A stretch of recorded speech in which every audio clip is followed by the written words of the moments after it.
Well, welcome back. It is AJ here with Pastor Grant, and we are in day 4 of our devotional, daily devotional through the book of Ruth. And so today, Grant, what are we chatting about today? We're going to talk about rest, resting in God in particular. So let's go on with our story. As we know, we're looking at Ruth. She came back to Bethlehem with her mother-in-law Naomi. And we saw last time that she went out into the field to glean. It turned out to be a field owned by a man named Boaz, who was a relative. The man was very kind to her and made it as easy as he could for her. So Ruth goes back home and tells her mother-in-law. Her mother-in-law is pretty startled at all that she's brought back. She tells her mother all about it. And the wheels start to turn in her mother's mind. And you really have to credit Naomi for this, because Naomi could have looked at this and thought, you know what, I need Ruth to stick around with me as long as I can, because I don't have a husband. I need all the support I can get. But instead, it was in her heart that Ruth would come to a place where she would have a husband and she would be cared for as well. And so you really have to credit her for that.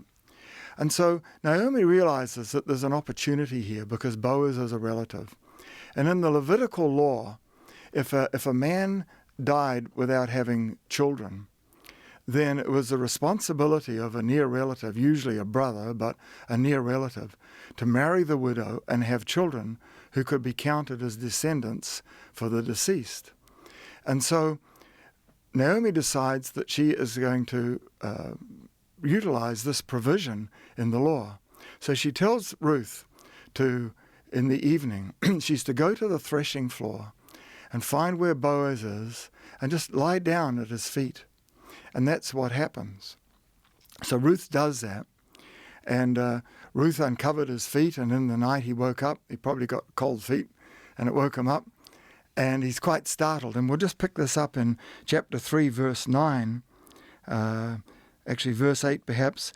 It happened at midnight that the man was startled and turning himself, and there a woman was lying at his feet. And he said, "Who are you?" And so she answered, "I am Ruth, your maidservant. Take your maidservant under your wing, for you are a close relative." Interesting, when she said under your wing, it was the same word that Boaz had used when he told Ruth that she had come to shelter under the wings of God. It was the same word. And so Boaz would have understood exactly what she was saying. She's saying, I want you to become my husband and fulfill the Levitical law. Let's read on and we'll just see what Boaz has to say. And then he said, "Blessed are you of the Lord, my daughter, for you have shown more kindness at the end than at the beginning, and that you did not go after young men, whether poor or rich. And now, my daughter, do not fear. I will do for you all that you request, for all the people in my town know that you are a virtuous woman." Again, we see this commendation of Ruth's character. And really, when you boil the book of Ruth down, the whole thing is about character. So Boaz says, I'm going to do it. He says, you could have gone after a young man. You could have had a great time. So Boaz obviously was quite a lot older than Ruth, but he commends her for her virtue. So Ruth goes home. She tells Naomi about all of this. It's all very exciting. And we want to look at the last verse of chapter 3, because this is really our key for today. So this is Naomi talking. And then she said, "Sit still, my daughter, until you know how the matter will turn out, for the man will not rest until he has concluded the matter this day." And our lesson today is Naomi's advice to Ruth. Sit still and see how the matter turns out. We are people who like to get involved. Really as an American nature, we like to make things happen. And sometimes it's hard for us. It's hard for us to be able to just rest and wait on the Lord and wait for Him to unfold things. I can tell you from many years of experience that I have found that when God does something, it is inevitably a whole lot better than the plan I would have cooked up. He just has a whole lot often it's a different way, but it's a whole lot better way, and things work out better. And so the recommendation to us is that we would learn to rest. Sometimes we want to meddle. We want to get our fingers in there and try and make it happen, perhaps even manipulate a situation. And I don't want to discount situations where the Lord might direct us to do something. But the point I want to make is for us to be willing to learn to rest in the Lord. It shows our faith in Him. It shows our trust in Him. It shows our confidence in His character. Not that we would be passive and just allow things to drift by, but that we would have that trust and that rest in Him, which Naomi had and encouraged Ruth to have, and we shall see that it all worked out. God bless you.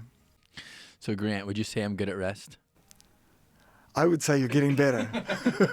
Yeah, I would agree. I'm convicted as you're saying that because I meddle. I like to meddle. I get upset when God's not on my own timeline. And so a question I have for you, Grant, is what do we do when we feel like God's promised something, but we haven't heard the answer yet?